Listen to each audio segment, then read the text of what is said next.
Hello everyone, welcome to Learn with Yasmin. আজিৰ ভিডিঅ'ত আমি আলোচনা কৰিম ক্লাছ 12 বায়োলজিৰ চেপ্টাৰ 10 মানৱ কল্যাণত অনুজীৱ। আজিৰ আমাৰ টপিক হৈছে উদ্যোগিক সামগ্ৰীত অনুজীৱ মাইক্ৰবছ ইন ইণ্ডাষ্ট্ৰিয়েল প্ৰডাক্ট। যিবোৰ উদ্যোগিক সামগ্ৰী উদ্যোগত প্ৰস্তুত কৰা যিবোৰ সামগ্ৰী আছে যেনেকুৱা আছে প্ৰতিজৈৱিক তাৰমানে এণ্টিবায়'টিক যিবোৰ আছে তাৰপিছত পনীয়া মানে এলকহল টাইপৰ বিভাৰেজেছ যিবোৰ আছে সেইবোৰ তাৰোপৰি এনজাইম কিছুমান প্ৰস্তুত কৰাৰ কাৰণে উৎসেচক কিছুমান কি কৰা হয় ইণ্ডাষ্ট্ৰীসমূহত উদ্যোগসমূহত প্ৰস্তুত কৰা হয় আৰু এইবোৰ প্ৰস্তুতকৰণত অনুজীৱে বিশেষকৈ আমাক সহায় কৰে। ইয়াতে কিছুমান ফ্ৰেণ্ডলি অনুজীৱ আছে, ফ্ৰেণ্ডলি অনুজীৱসমূহে আমাক সহায় কৰে। যিবোৰ প্ৰতিজৈৱিক আছে প্ৰতিজৈৱিকসমূহ ব্যৱহাৰ কৰা হয় কিহৰ কাৰণে? প্ৰতিজৈৱিকসমূহ ব্যৱহাৰ কৰা হয় যিবোৰ অনুজীৱ আছে, অনুজীৱ যিবোৰে ৰোগ সৃষ্টি কৰে সেইবোৰ অনুজীৱ মাৰাৰ কাৰণে ব্যৱহাৰ কৰা হয় আৰু ইয়াক প্ৰস্তুত অনুজীৱৰ পৰাই কৰা হয়। তাৰমানে কিমান ইণ্টাৰেষ্টিং হয় যে অনুজীৱ ধ্বংসকৰণৰ বাবে প্ৰস্তুত কৰা হয় আৰু অনুজীৱৰ পৰা ইয়াক তৈয়াৰো কৰা হয়। তাৰমানে যিবোৰ ফ্ৰেণ্ডলি অনুজীৱ আছে সেইবোৰৰ পৰা প্ৰস্তুত কৰা হয় আৰু যিবোৰ ৰোগ সৃষ্টিকাৰী অনুজীৱ আছে সেইবোৰক ধ্বংস কৰাৰ অৰ্থে ইয়াক ব্যৱহাৰ কৰা হয়। যিবোৰ চিভিয়াৰ বেক্টেৰিয়েল ইনফেকশ্যন আছে, বেক্টেৰিয়াৰ দ্বাৰা হোৱা যিবোৰ ৰোগ আছে সেইবোৰ ৰোগৰ ক্ষেত্ৰত সাধাৰণতে এণ্টিবায়'টিক ব্যৱহাৰ কৰা হয়। তাৰপিছত বিভাৰেজেছ যিবোৰ আছে ৱাইন, হুইস্কি, ৰাম, এইবোৰ যিবোৰ এলকহল টাইপছৰ বস্তু আছে যিবোৰ উদ্যোগত প্ৰস্তুত কৰা হয় সেইবোৰ প্ৰস্তুতকৰণতো অনুজীৱে মাইক্ৰবছে এক গুৰুত্বপূৰ্ণ ভূমিকা পালন কৰে। ইয়াৰো উপৰি বহুত ধৰণৰ এনজাইম যিবোৰ আছে, এনজাইম তাৰমানে কেমিকেল ৰাসায়নিক পদাৰ্থ যিবোৰ বিভিন্ন ধৰণৰ কামত ব্যৱহাৰ কৰা হয় সেইবোৰো অনুজীৱৰ পৰাই প্ৰস্তুত কৰা হয়। মানুহৰ বাবে ব্যৱহৃত মূল্যৱান সামগ্ৰী প্ৰস্তুত কৰোঁতে বহু উদ্যোগত অনুজীৱ ব্যৱহাৰ কৰা হয়। কিছুমান পনীয়া আৰু প্ৰতিজৈৱিক হৈছে ইয়াৰ উদাহৰণ। মানুহৰ মূল্যৱান সামগ্ৰী, মানুহৰ কাৰণে মূল্যৱান সামগ্ৰী, মানুহৰ যদি ৰোগ ভাল কৰিব পাৰিছে তাতকৈ মূল্যৱান বস্তু আৰু একো নাই। প্ৰতিজৈৱিকসমূহে মানুহৰ ৰোগ ভাল হোৱাত সহায় কৰে। উদ্যোগত উৎপাদিত সামগ্ৰী প্ৰস্তুত কৰোঁতে যথেষ্ট ডাঙৰ পাত্ৰত অনুজীৱবিলাকক বংশবিস্তাৰ কৰিবলৈ দিয়া হয় যাক ফাৰ্মেণ্টৰ বুলি কোৱা হয়। তাৰমানে উদ্যোগিক কাৰণত যিবোৰ অনুজীৱ ব্যৱহাৰ কৰা হয় সেইবোৰ অনুজীৱ লাৰ্জ এমাউণ্টত ব্যৱহাৰ কৰিব লাগে, যাৰ কাৰণে উদ্যোগত ডাঙৰ পাত্ৰত অনুজীৱসমূহ প্ৰথমতে কালচাৰ কৰিব লাগে, ইহঁতৰ বংশবিস্তাৰ কৰাব লাগে। তাৰপিছত যেতিয়া ইহঁতৰ সংখ্যা বেছি হৈ যায় তেতিয়া ইয়াক ব্যৱহাৰ কৰিব লাগে আৰু য'ত অনুজীৱসমূহৰ বংশবিস্তাৰ কৰোৱা হয় তাক ফাৰ্মেণ্টৰ বুলি কোৱা হয়। ডাঙৰ টেংকৰ দৰে আমি নেক্সট পেজত চাই আছোঁ। এইটো চোৱা ছাইডত যিটো পিকচাৰ দি আছে সেইটো হৈছে ফাৰ্মেণ্টৰৰ পিকচাৰ। এই ডাঙৰ যিবোৰ টেংক আছে এই টেংকসমূহত কি কৰা হয় যিবোৰ বেক্টেৰিয়া তাৰমানে যিবোৰ অনুজীৱৰ সহায়ত আমি উদ্যোগিক সামগ্ৰীসমূহ প্ৰস্তুত কৰোঁ সেইবোৰ অনুজীৱক এই টেংকসমূহত প্ৰথমতে কালচাৰ কৰা হয় হিউজ এমাউণ্টত। এইবোৰক কি বুলি কোৱা হয়? এইবোৰক কোৱা হয় ফাৰ্মেণ্টৰ বুলি কোৱা হয়। এতিয়া কিণ্বিত পনীয়া ফাৰ্মেণ্টেড বিভাৰেজেছ তাৰমানে কিদৰে কিণ্বন প্ৰক্ৰিয়াৰ দ্বাৰা বিভাৰেজেছসমূহ প্ৰস্তুত কৰা হয়, এলকহলসমূহ কিদৰে প্ৰস্তুত কৰা হয়। এতিয়া অতীজৰে পৰা আঙুৰৰ পৰা প্ৰস্তুত কৰা সুৰা, বিয়েৰ, হুইস্কি, ব্ৰেণ্ডি আৰু ৰাম আদিৰ নিচিনা পনীয়াবোৰ প্ৰস্তুত কৰোঁতে ইষ্ট নামৰ অনুজীৱ বিশেষকৈ ব্যৱহাৰ কৰা হৈছে। ইয়াৰ বাবে পাউৰুটি প্ৰস্তুত কৰোঁতে ব্যৱহাৰ কৰা ইষ্টবিধকে চেক্ৰমাইচিছ চেৰিভিছি যাক ব্ৰিউৰাছ ইষ্ট নামেৰেও জনা যায়। কি কৰা হয় যে আগৰ দিনৰ পৰাই যিবোৰ এলকহল আছে, যিবোৰ পনীয়া আছে সেইবোৰ প্ৰস্তুত কৰা হৈছিল ফ্ৰুটছৰ পৰা। আঙুৰৰ দৰে যিবোৰ ফ্ৰুটছ আছে সেইবোৰৰ জুচৰ পৰা ইয়াক প্ৰস্তুত কৰা হৈ আছিল আৰু ইয়াক প্ৰস্তুত কৰোঁতে যিটো কিণ্বন প্ৰক্ৰিয়া হ'ব লাগে সেই কিণ্বন প্ৰক্ৰিয়া হৈছিল ইষ্ট নামৰ ভেঁকুৰৰ দ্বাৰা। আৰু ইয়াতো সেই ছেইম ইষ্টে হয়, একজেক্টলি ছেইম ইষ্ট যিটো আছিল চেক্ৰমাইচিছ চেৰিভিচি ইষ্ট, যিটো বেকিঙত ব্যৱহাৰ কৰা হৈছিল। ঘৰুৱা সামগ্ৰী প্ৰস্তুত কৰোঁতে বেকিঙত যিটো ইষ্ট ব্যৱহাৰ কৰা হয়, সেই একে ইষ্টে ঔদ্যোগিক সামগ্ৰীসমূহ প্ৰস্তুত কৰোঁতে ব্যৱহাৰ কৰা হয়। আৰু এইটো ইষ্টক কি বুলি কোৱা হয়, ব্ৰিৱাৰ্ছ ইষ্ট নামেৰেও জনা যায়। এতিয়া এইটো যিটো প্ৰক্ৰিয়াত কি কৰা হয়, ইষ্ট ব্যৱহাৰ কৰি কিন্নন প্ৰক্ৰিয়াৰ দ্বাৰা পনীয়া প্ৰস্তুত কৰা হয়, সেইটো প্ৰক্ৰিয়াক ইথানল ফাৰ্মেণ্টেশ্যন বুলিও কোৱা হয়। ইথানল কিন্নন বুলিও কোৱা হয়। ইথানল কিন্নন কোৱাৰ কাৰণ হৈছে কি, যে এই প্ৰক্ৰিয়াত যিটো প্ৰডাক্ট আমি পাওঁ, যিটো বস্তু আমি পাওঁ, সেইটোৰ নাম হৈছে ইথানল। আৰু ইথানলো হৈছে এলকহল। বুজি পাইছানে? সেইকাৰণে ইয়াক ইথানল কিন্নন বুলিও কোৱা হয়। এতিয়া এইটো প্ৰক্ৰিয়াত কি হয়, মাল্ট, ধান, ঘেঁহু আদি শস্য আৰু ফলৰ ৰস কিন্নন কৰি ইথানল প্ৰস্তুতকৰণত প্ৰয়োগ কৰা হয়। ইষ্টৰ সহায়ত ইথানল প্ৰস্তুত কৰোঁতে বিপাকীয় বিক্ৰিয়াবোৰৰ সৃষ্টি হয়। এতিয়া এইটো যিটো প্ৰক্ৰিয়া য'ত ইথানল প্ৰস্তুত কৰা হয়, এলকহল প্ৰস্তুত কৰা হয়, তাতে কি ব্যৱহাৰ কৰা হয়, মল্ট, ধান, ঘেঁহু, চিৰিয়েলছ যিবোৰ আছে, চিৰিয়েলছসমূহ ব্যৱহাৰ কৰি পেলাই এলকহল প্ৰস্তুত কৰা হয়। আৰু ফ্ৰুটছ ব্যৱহাৰ কৰা হয়। চ' এইবোৰত কি থাকে, গ্লুক'জ থাকে, হয়নে? আমাৰ খাদ্যবস্তু যিবোৰ আছে, ধান, চাউল, এইবোৰত কি থাকে, গ্লুক'জ থাকে, তাৰপিছত ফ্ৰুক্ট'জ থাকে, হয়নে? গ্লুক'জ ফ্ৰুক্ট'জসমূহ ইয়াতে ব্যৱহাৰ কৰা হয়। তাৰমানে খাদ্যৰ যিটো গ্লুক'জ ফ্ৰুক্ট'জ আছে, সেইটো কনভাৰ্ট হয় কিহলৈ, ইথানল আৰু কাৰ্বন ডাই অক্সাইডলৈ। ইথানল বা এলকহল আৰু কাৰ্বন ডাই অক্সাইডলৈ পৰিণত হয় খাদ্যৰ গ্লুক'জ আৰু ফ্ৰুক্ট'জখিনি। এতিয়া চেক্ৰমেচিছ চেৰিভিচি যিটো আছে, সেইটোৱে কি কৰে তেনেহ'লে, ফ্ৰুটছৰ যিটো জুচ আছে আৰু যিবোৰ চিৰিয়েলছ আছে, ধান, ঘেঁহু, এইবোৰক কিছুদিন ৰখাৰ পিছত চেক্ৰমেচিছ চেৰিভিচি নামৰ ইষ্টে কি কৰে, ইয়াতে কিন্নন প্ৰক্ৰিয়া কৰি পেলাই এলকহল প্ৰস্তুত কৰে। এতিয়া কিন্নন প্ৰক্ৰিয়াটো কেনেকৈ হয়, কিন্নন প্ৰক্ৰিয়াত ইয়াতে অবাত শ্বসন হয়। অবাত শ্বসনৰ দ্বাৰা এইটো প্ৰক্ৰিয়া হয়, মই দেখুৱাই দিছোঁ। চ' এইটো যিটো প্ৰক্ৰিয়া আছে, এইটো প্ৰক্ৰিয়াটো অক্সিজেনৰ অনুপস্থিতিত হয়। আৰু এইটো প্ৰক্ৰিয়াৰ যিবোৰ প্ৰডাক্ট আছে, যিবোৰ উৎপাদন আছে, সেইবোৰ হৈছে কি, সেইবোৰ হৈছে আমাৰ ইথানল। ইথানলক কি লিখা হয়, C2H5OH, কাৰ্বন ডাই অক্সাইড আৰু শক্তি। এইবোৰ হৈছে কি উৎপাদিত প্ৰডাক্ট। তাৰমানে যেতিয়া ফাৰ্মেণ্টেশ্যন হয়, ফাৰ্মেণ্টেশ্যন হোৱাৰ পিছত আমি কি পাওঁ, ইথানল পাওঁ, কাৰ্বন ডাই অক্সাইড পাওঁ আৰু লগতে শক্তি পাওঁ। আৰু এইটো যিটো প্ৰক্ৰিয়া আছে, প্ৰক্ৰিয়াটো অক্সিজেনৰ অনুপস্থিতিত হয়।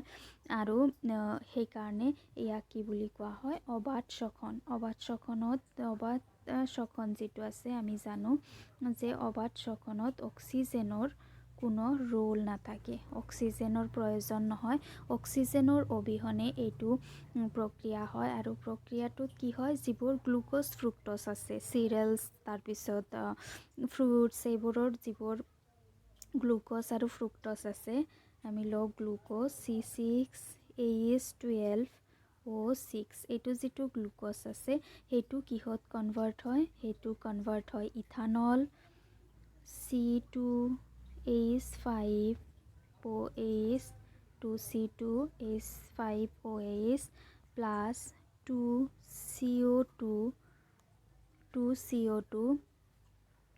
plus শক্তি, এনাৰ্জি। বুজি পাইছানে? ইয়াতে তাৰমানে কি হৈ আছে, যিটো গ্লুক'জ আছে, গ্লুক'জ যিটো আছে, গ্লুক'জটো ইথানল, কাৰ্বন ডাই অক্সাইড আৰু শক্তিলৈ ৰূপান্তৰিত হয়। এইকেইটা আমি প্ৰডাক্ট পাওঁ। চ' ইয়াৰ যিটো এই ইথানল যিটো আছে, এই ইথানলটোৱে হৈছে বিভিন্ন ধৰণৰ এলকহল। এইবোৰ চোৱা, কিন্নন কাৰখানা। এইটো যেটো আছে এইটো হৈছে কিন্নন কাৰখানা তাৰমানে ইয়াক ফাৰ্মেণ্টত অনুজীৱসমূহ প্ৰস্তুত কৰাৰ পিছত কাৰখানালৈ লৈ অহা হয় আনি পেলাই ইয়াতে কিন্নন কৰি পেলাই বিভিন্ন ধৰণৰ এলকহল হুইস্কি ৰাম তাৰপিছত আৰু কিবা কিবি আছে যে ৱাইন এইবোৰ প্ৰস্তুত কৰা হয় সো প্ৰতিজৈৱিকসমূহ কি হয় প্ৰতিজৈৱিক এণ্টিবায়'টিক এতিয়া প্ৰতিজৈৱিক যিটো শব্দ আছে শব্দটোৰ এটা নিৰ্দিষ্ট মানে আছে প্ৰতিজৈৱিকসমূহ হৈছে এক প্ৰকাৰৰ কেমিকেল ৰাসায়নিক পদাৰ্থ যিবোৰ ব্যৱহাৰ কৰি পেলাই ৰোগ সৃষ্টি কৰা অণুজীৱসমূহক ধ্বংস কৰা হয় এইবোৰ অণুজীৱৰ পৰা প্ৰস্তুত কৰা হয় আৰু ব্যৱহাৰ কৰি অণুজীৱে ধ্বংস কৰা হয় আৰু 20 শতিকাৰ বৈজ্ঞানিক আৱিষ্কাৰসমূহৰ ভিতৰত অন্যতম গুৰুত্বপূৰ্ণ আৱিষ্কাৰ হ'ল অণুজীৱৰ পৰা প্ৰতিজৈৱিক প্ৰস্তুত কৰাটো আৰু এইটোৱে বৰ্তমান মানৱ কল্যাণৰ অৰ্থে এক মহান অৰিহণা যোগাইছে 20 শতিকাত যিমান আৱিষ্কাৰ হৈছিল তাৰ ভিতৰত আটাইতকৈ লাভদায়ক আটাইতকৈ সহায়ক যিটো আৱিষ্কাৰ আছিল সেইটো হৈছিল প্ৰতিজৈৱিক আৰু যিটো আজিকালি বহু পৰিমাণে মানৱ কল্যাণৰ অৰ্থে ব্যৱহৃত হয় আৰু এই প্ৰতিজৈৱিক শব্দৰ অৰ্থ হৈছে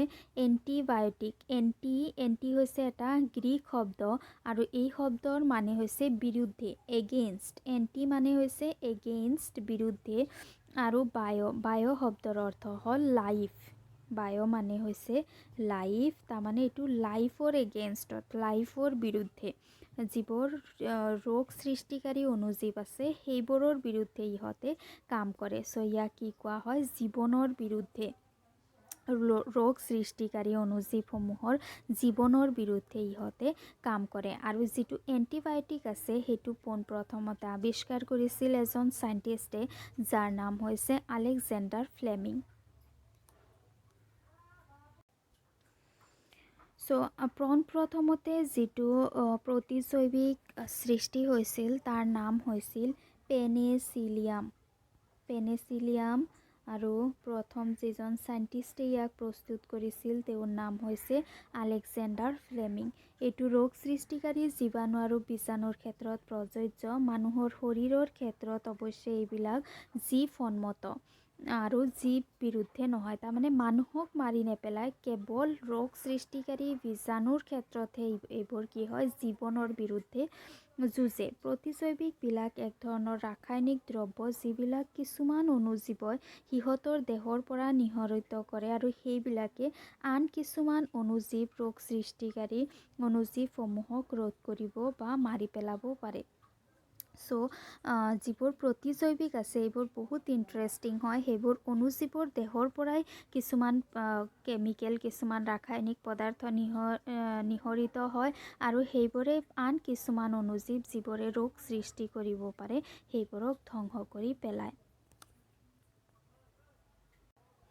এতিয়া পেনিচিলিয়াম প্ৰতিজৈৱিকটো কেনেকৈ প্ৰস্তুত হৈছিল আলেকজেণ্ডাৰ ফ্লেমিঙৰ দ্বাৰা তাৰ এটা ষ্টৰি আছে সেইটো আমি চাওঁ যে পেনিচিলিয়াম প্ৰতিজৈৱিক বিধৰ পেনিচিলিয়াম প্ৰথমতে আৱিষ্কাৰ হোৱা প্ৰতিজৈৱিক আৰু এইটো আকস্মাত আৱিষ্কাৰ হৈছিল আলেকজেণ্ডাৰ ফ্লেমিঙে যেতিয়া ষ্টেফাইল ককি বেক্টেৰিয়াৰ ওপৰত পৰীক্ষা কৰি আছিল তেতিয়া তেওঁ পৰীক্ষাগাৰত এদিন কৰ্ষণ প্লেটত কিছুমান দৃশ্য দেখা পালে আৰু সেইটো হ'ল কৰ্ষণ প্লেটত ভেঁকুৰৰ চাৰিওফালে ষ্টেফাইল ককি বেক্টেৰিয়াবিধ গজিব পৰা নাই শেষত তেওঁ সিদ্ধান্ত ল'লে যে কিছুমান ৰাসায়নিক দ্ৰব্য নিঃসৰণ কৰে যাৰ বাবে ইহঁতে গজিব পৰা নাই এতিয়া চোৱা যিটো পেনিচিলিয়াম আছিল পেনিচিলিয়ামটো আচলতে আকস্মাত আৱিষ্কাৰ হৈছিল বাই চান্স আৱিষ্কাৰ হৈছিল পেনিচিলিন প্ৰস্তুত কৰাৰ কোনো প্লেনিং নাছিল আলেকজেণ্ডাৰ ফ্লেমিঙে এনেই বেলেগ কিবা এটা এক্সপেৰিমেণ্ট কৰি আছিল বেক্টেৰিয়াৰ ওপৰত ষ্টেফাইল'ককাছ নামৰ বেক্টেৰিয়াৰ ওপৰত তেওঁ পৰীক্ষা কৰি আছিল পৰীক্ষা কৰোঁতে তেওঁ এটা পেট্ৰি ডিছ ইউজ কৰিছিল পেট্ৰি ডিছ মানে হৈছে কাঁচৰ পাত্ৰ য'ত বিভিন্ন ধৰণৰ পৰীক্ষা নিৰীক্ষাসমূহৰ কাৰণে ব্যৱহাৰ কৰা হয় আৰু পেট্ৰি ডিছত তেওঁ ষ্টেফাইল ককি নামৰ বেক্টেৰিয়াবিধ গজিবলৈ দিছিল যেতিয়া বেক্টেৰিয়াসমূহ গজি আছিল তেতিয়া এদিনাখন তেওঁ পেট্ৰি ডিছটো কভাৰ কৰিবলৈ পাহৰি গ'ল যেতিয়া তেওঁ পেট্ৰি ডিছটো কাভাৰ নকৰিলে তেতিয়া তেওঁ দেখা পালে যে এই পেট্ৰি ডিছত কিছুমান বস্তু কিছুমান ভেঁকুৰৰ দৰে কিবা গজিছে, এটা ছাইডত কিছুমান ভেঁকুৰৰ দৰে কিবা গজিছে আৰু তাৰ আশে পাশে যিবোৰ ষ্টেফাইল ককি আছিল সেইবোৰ নাইকিয়া হৈ গৈছে। তাৰমানে ইয়াৰ ওচৰে পাজৰে একো ক'তো তোমাৰ কি নাই, বেক্টেৰিয়া নাই। চ' তাৰ পৰা তেওঁ এইটো কনক্লুজনত আহিলে যে হয়তো এই যিবোৰ ভেঁকুৰ আছে, ভেঁকুৰ বোলে কিবা বস্তু নিঃসৰণ কৰিছে, কিবা বস্তু ক্ষৰণ কৰিছে যিবোৰে বেক্টেৰিয়াসমূহক বৃদ্ধি হ'ব দিয়া নাই, বেক্টেৰিয়াসমূহৰ বৃদ্ধি ৰোধ কৰিছে। চ' তাৰ পৰা তেওঁ প্ৰতিজৈৱিকসমূহ প্ৰস্তুত কৰিলে। বুজি পাইছানে? তাৰমানে এদিন ভুলতে তেওঁ পেট্ৰি ডিছটো খুলি থৈছিলে, য'ত কিছুমান ভেঁকুৰ বতাহৰ পৰা আহি পেলাই তাতে গজিবলৈ ষ্টাৰ্ট কৰিলে আৰু তাৰ চাৰিওফালে যিবোৰ বেক্টেৰিয়া আছিল সেইবোৰক কি ধ্বংস কৰি দিলে। চ' তাৰ পৰা তেওঁৰ মাইণ্ডত এইটো ধাৰণা আহিলে যে এই ভেঁকুৰসমূহে বেক্টেৰিয়াসমূহক ধ্বংস কৰিব পাৰে, অৰ্থাৎ বেক্টেৰিয়াৰ দ্বাৰা সৃষ্টি হোৱা যিবোৰ ৰোগ আছে সেইবোৰক ধ্বংস কৰাৰ কাৰণে ইয়াক প্ৰস্তুত কৰিব পৰা যাব। তেতিয়া তেওঁ পেনিচিলিন নামৰ প্ৰতিজৈৱিকবিধ আৱিষ্কাৰ কৰিলে। তাৰপিছত বহুত প্ৰতিজৈৱিক আৱিষ্কাৰ হৈছে, কিন্তু প্ৰথমতে আৱিষ্কৃত যিটো প্ৰতিজৈৱিক আছে সেইটো হৈছে পেনিচিলিন। বেক্টেৰিয়াবিধ গজিব পৰা নাই আৰু এই ৰাসায়নিক দ্ৰব্যবিধৰ নাম ৰাখিছিল তেওঁ পেনিচিলিন, কাৰণ ভেঁকুৰবিধৰ নাম আছিল পেনিচিলিয়াম নটেটাম। চ' যিটো ভেঁকুৰ পেট্ৰি ডিছত গজিছিল ভেঁকুৰবিধৰ নাম আছিল পেনিচিলিয়াম নটেটাম। গতিকে তেওঁ এই ভেঁকুৰৰ পৰা যিটো এণ্টিবায়'টিক যিটো প্ৰতিজৈৱিক তেওঁ প্ৰস্তুত কৰিছিল তাৰ নাম ৰাখিছিল পেনিচিলিয়াম। অৱশ্যে বহু বছৰ পিছত আইনষ্টাইন হাৱাৰ্ড ফ্ল'ৰ পৰীক্ষা নিৰীক্ষাৰ অন্তত পেনিচিলিন এক সফল প্ৰতিজৈৱিক হিচাপে প্ৰতিষ্ঠিত হৈছিল। দ্বিতীয় বিশ্বযুদ্ধৰ সময়ত আহত আমেৰিকান সৈনিকসকলক চিকিৎসা কৰিবলৈ প্ৰতিজৈৱিক ব্যৱহাৰ কৰা হৈছিল আৰু এই আৱিষ্কাৰৰ বাবে ফ্লেমিং চেইন আৰু ফ্লুৰেক 1945 চনত নবেল বঁটাৰে সন্মানিত কৰা হৈছিল। দ্বিতীয় বিশ্বযুদ্ধৰ সময়ত যেতিয়া সৈনিকসকল আঘাতপ্ৰাপ্ত হৈছিল সেইটো সময়ত এই প্ৰতিজৈৱিকসমূহ ব্যৱহাৰ কৰি পেলাই বহু পৰিমাণে লাভৱিত হোৱা হৈছিল কাৰণে ফ্লেমিঙক, তাৰপিছত বাকী যেনেকুৱা আৰ্নষ্ট চেইন, হাৰ্ডৰ ফ্ল'য়ে ইহঁতে মিলি পেলাই পেনিচিলিনক এটা সফল প্ৰতিজৈৱিক হিচাপে প্ৰতিষ্ঠিত কৰিছিল কাৰণে তেওঁলোকক নবেল বঁটাৰে সন্মানিত কৰা হৈছিল।